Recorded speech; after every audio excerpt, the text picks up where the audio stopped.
hoor je het eigenlijk ook wel leuk te vinden om hier te zijn, hè? Je moet hier niet bang zijn. Zoals je ten eerste als je uit de aarde komt, dan ben je meteen bang voor je ouders. Godverdomme vlees.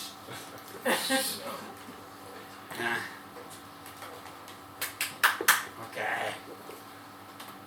Sinds kort zie ik dat jij mijn zijde niet verlaten zal.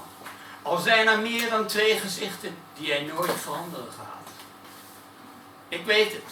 De sprongen van mijn hoeven, die zijn niet hoog genoeg. En over het hele parcours ben jij de ezel niet. En ik ook niet. Maar wij zijn wel het rendement. Zadel mij jouw last en laten we samen over die eindstreep gaan. Dit gaat over een vrouw die met haar eigen ezel trouwt.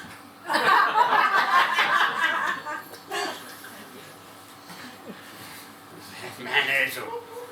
Raak mijn ezel niet aan. De bomen langs het pad zijn al 1 maand vervloeid. Het strompelkruid dijt uit naar die perfecte tijdloosheid.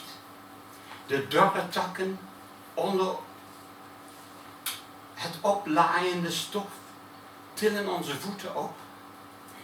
En de knipoog van een reiger achter ons verraadt ons spel. Ja, waai met die wind mee. Zwiep de takken door het haar dat hij naar zijn heupen vlijt. Tot het einde van de regenboog, tot de bodem van de put. Dagen die begonnen zijn met vaste hand, in voeten verbreden met een horizon van laat me zijn. En de vlucht, wiens vallen slechts een opvolging is van ik weet wat het is, ik weet wat het is. Om te lopen met al die zakken op mijn rug. Dankjewel.